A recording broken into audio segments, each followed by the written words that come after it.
ఈ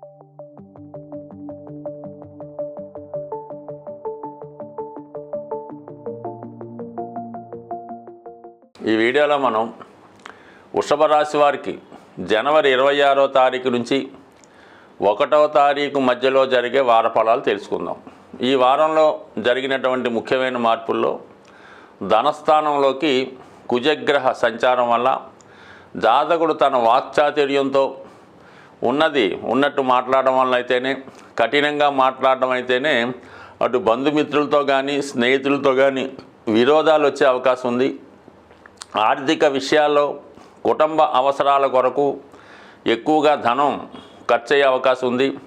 కుటుంబ సభ్యుల యొక్క ప్రవర్తన మీకు ఇబ్బందికరంగా ఉండడం వలన కుటుంబ సభ్యులతో విభేదాలు రావడం జరిగే సూచనలు ఉన్నాయి.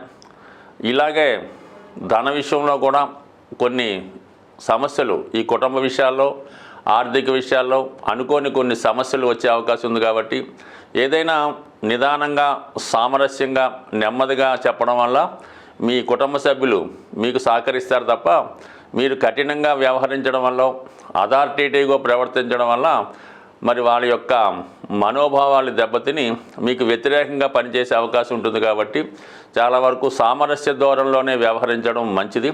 అయితే ఇదే సమయంలో మీకు ఏదైనా స్థిరాస్తి అమ్మడం వల్ల కానీ స్థిరాస్తిపై ఏదైనా ఆదాయం రావడం జరిగే అవకాశం ఉంది. మొత్తం మీద ఆదాయం అనుకూలంగా ఉన్నప్పటికీ కూడా అదే ధనం మీ కుటుంబ సభ్యుల మధ్య విభేదానికి కారణం కూడా అవడం జరుగుతూ ఉంటుంది. బట్ ఏదైనా సర్దుకుపోయే ధోరణిలో ఉంటే మంచిది. ఇక లాభస్థానంలో మరి ఈ వారం శుక్రుడు మంగళవారం రోజు ప్రవేశించడం వల్ల అక్కడ ఉన్నటువంటి రాహుగ్రహంతో కలిసి ఉండడం వల్ల చాలా వరకు జాతకులకి విదేశంలో ఉన్నటువంటి మీ బంధువులు మీకు సహకరించే అవకాశం ఉంది. అలాగే మీరు చేస్తున్నటువంటి రుణ ప్రయత్నాలు చాలా వరకు ఫలించే అవకాశం ఉంటుంది. అలాగే ఈ రాశిలో లేదా ఈ లగ్నంలో జన్మించిన వారు ఏదైనా సినిమా పరిశ్రమలో కానీ సాఫ్ట్వేర్ రంగంలో కానీ కొత్తగా ఉద్యోగాలు ప్రయత్నం చేస్తుంటే వారికి ఉద్యోగ అవకాశాలు చాలా బలంగా ఉన్నాయి. అంటే గతంలో మీరు చేసిన దానికన్నా అధికమైనటువంటి మొత్తంలో మీకు జీతం పెరగడం కానీ ఆదాయం పెరిగే అవకాశాలు ఉన్నాయి. అలాగే ఆర్థిక రంగ సంస్థల్లో బ్యాంకింగ్ రంగంలో ఉన్న వాళ్ళకి కూడా అనూహ్యంగా వారికి అభివృద్ధి వచ్చే అవకాశం ఉంది. ముఖ్యంగా ఈ రాశిలో ఉన్నటువంటి స్త్రీలకి అటు వివాహ ప్రయత్నాలు కానీ ఉద్యోగ ప్రయత్నాలు కానీ చాలా వరకు ఫలించే అవకాశం ఉంది. అలాగే ఈ రాశిలో ఉన్నవారికి మరి చాలా ఉన్నత స్థాయిలో ఉన్నటువంటి స్త్రీలు పరిచయం ఉండడం వల్ల వారి యొక్క సహకారంతో మీ యొక్క ప్రగతికి బాటలు వేసుకునే విధంగా ఈ శుక్ర రాహుల ఏకాదశ స్థితి జాతకుడికి అనూహ్యంగా స్త్రీల ద్వారా లాభాన్ని కలిగించే అవకాశం ఉంది. అలాగే విదేశ సంస్థల ద్వారా మీకు సహాయ సహకారాలు అందించే అవకాశాలు ఉన్నాయి.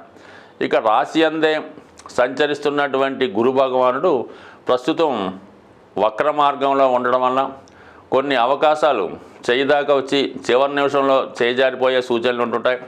అయితే మీరు 1-2 సార్లు ప్రయత్నం చేయడం వల్ల ఆ ప్రయత్నాలు సఫలీకృతం అయ్యే సూచనలు ఉన్నాయి. ఇక ముఖ్యంగా దశమ స్థానంలో సంచరిస్తున్నటువంటి ఈ బుధ రవుల కలయిక మరి జాతకుడు ఏదన్నా నూతన ఉద్యోగ ప్రయత్నాలు చేసినప్పుడు అవి చాలా వరకు అనుకూలించే అవకాశం ఉంది. అలాగే చేస్తున్నటువంటి వృత్తితో పాటు ఏదైనా పార్ట్ టైం ఉద్యోగం కానీ లేదా అదనపు ఆదాయం కొరకు చేసే ప్రయత్నాలు చాలా వరకు ఫలించే అవకాశం ఉంది. ఈ సహకారంలో మీకు మరి ప్రభుత్వ అధికారులు కానీ ఉన్నత స్థాయిలో ఉన్నటువంటి అధికారులు కానీ రాజకీయ నాయకులు కానీ మీకు చాలా వరకు సహకరించే అవకాశాలు ఉంటాయి. బట్ ఏదైనా ఉద్యోగపరమైనటువంటి మార్పులు కోరుకునే వారికి ఇది కొంత ఉద్యోగంలో మార్పులు వచ్చే అవకాశం ఉంది. అయితే ప్రభుత్వ ఉద్యోగులకి వారి యొక్క హోదా పెరిగే సూచనలు చాలా బలంగా ఉన్నాయి. తొందరలో వాళ్ళకి వృత్తిరీత్యా అభివృద్ధి కానీ ప్రమోషన్ కానీ వచ్చే అవకాశాలు కూడా చాలా వరకు ఈ గ్రహస్థితి రావడం చెప్తుంది. అంటే మనకి వృషభ రాశికి అనుకూల గ్రహాలైనటువంటి శుక్రుడు, బుధుడు, శని కూడా అనుకూల స్థితిలో రావడం వల్ల జాతకుడు ఈ వారంలో చేపట్టినటువంటి ఎటువంటి కార్యక్రమమైనా చాలా వరకు విజయవంతం అయ్యే అవకాశం ఉంది. ఇక 5వ స్థానంలో ఉన్నటువంటి కేతుగ్రహ ప్రభావం వల్ల మీరు ఏదైనా స్పెక్యులేషన్లో కానీ షేర్ మార్కెట్ విషయంలో జాగ్రత్తగా నిర్ణయాలు తీసుకోకపోతే కొంతవరకు నష్టాలు బాట పట్టే అవకాశం ఉంది. కాబట్టి ఏదైనా ఇన్వెస్ట్మెంట్ చేసే విషయంలో చాలా జాగ్రత్త వహించడం మంచిది. సో అలాగే ఈ గురుగ్రహ ప్రభావం వల్ల జాతకుడు కొత్త విషయాలు తెలుసుకునే ప్రయత్నం చేయడం, పుణ్యక్షేత్రాలు దర్శించే యోగం కూడా ఈ వారం ఈ రాశి వారికి చాలా అనుకూలంగా ఉంది. అంటే మొత్తం మీద ఈ రాశి వారికి కుజుని యొక్క స్థితి తప్ప ఇంచుమించుగా మిగతా గ్రహాలన్నీ కూడా చాలా బలంగా ఉన్నాయి. కుజుడు కుటుంబ స్థానంలో ఉండడం వల్ల చాలా వరకు కుటుంబ సభ్యుల మధ్య విభేదాలు రాకుండా చూసుకుంటే మిగతా విషయాలన్నీ కూడా అనుకూలంగా ఉన్నాయి. స్వస్తి. సాధారణంగా గోచార ఫలితాలు అబ్జర్వ్ చేస్తున్నవారు, దాన్ని ఫాలో అవుతున్నవారు కేవలం మనం చంద్రగ్రహ గమనం ఆధారంగా, అంటే మీ యొక్క రాశి చంద్రుడు అవటం వల్ల ఆ రాశికి ఇతర గ్రహాల సంచారం వల్ల మీ యొక్క గోచార ఫలితాలు చెప్పడం జరుగుతూ ఉంటుంది.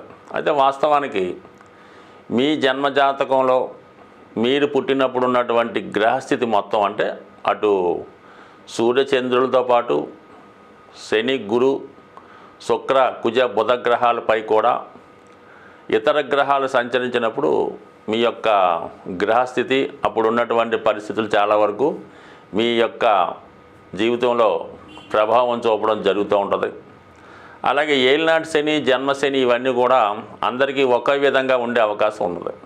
సుమారుగా ప్రస్తుతం మీనరాశి వారికి ఏలినాటి శని జరుగుతుంటే ఆ రాశిలో ఒక చంద్రుడే ఉన్న వాళ్ళకి ఒక విధంగా, చంద్రుడితో పాటు గురుగ్రహం ఉన్న వాళ్ళకి ఒక విధంగా ఉండే అవకాశం ఉంటుంది. కాబట్టి ఏదైనావి ఒక పాలసీగా సింపుల్గా ఒక మార్గదర్శకంగా తీసుకోవాలి తప్ప ఇవే ఖచ్చితంగా జరుగుతాయని రూల్ లేదు. చంద్రుని బట్టి, రవిని బట్టి, లగ్నాన్ని బట్టి, గురువుని బట్టి కూడా గోచార ఫలితాలు ఉంటాయి. కాబట్టి మరి ఎవరన్నా దీర్ఘకాలిక సమస్యలతో ఉన్నవాళ్ళు, ప్రస్తుతం ఉన్నటువంటి పరిస్థితులకి ఎదురేతలేక ఇబ్బంది పడుతున్నవారు స్వయంగా మీ యొక్క వ్యక్తిగత జాతకాన్ని పరిశీలించుకొని అప్పుడు జరుగుతున్నటువంటి దశ అంతర్దశలకి బట్టి ఈ గోచారం కూడా సపోర్ట్ చేస్తూ ఆ ఫలితాలు నిర్ణయించుకొని ఏదైనా దోషాలు ఉంటే ఆ గ్రహానికి సంబంధించినటువంటి పరిహారాలు చేసుకొని ఒక దైవ మార్గంలో, అంటే ముఖ్యంగా ఈ పరిహారాలు కూడా ఏదో జపాలు చేయడం వల్ల, దానాలు చేయడం వల్ల, ఉంగరాలు పెట్టుకోవడం వల్ల పెద్దగా ఏమీ ఉపయోగం ఉండదు. అంటే ఎవరికి వారు దైవారాధన వల్ల అయితేనే, స్వయం కృషి వల్ల అయితేనే వ్యక్తిగతంగా మీ జాతకంలో ఉన్నటువంటి దోషానికి మీరు పరిహారం చేసుకుంటే అది ఫలితం వస్తుంది తప్ప ఏదో డబ్బులు కట్టేసి పూజలు చేయించాం, ఎవరితోనో జపాలు చేస్తామంటే మాత్రం పెద్దగా ఫలితం ఉండదు. ఏదైనా మీ జీవితాన్ని, మీ జాతకం మార్చుకునే శక్తి మీ చేతుల్లోనే ఉంటుంది. కాబట్టి దానికి మీరు ఎన్నుకోవాల్సిందల్లా ఒక సరైనటువంటి గురువుని, ఒక మార్గదర్శకుని ఎన్నుకుంటే అది మీ యొక్క జీవితం మంచి మార్గంలో పడే అవకాశం ఉంది. స్వస్తి.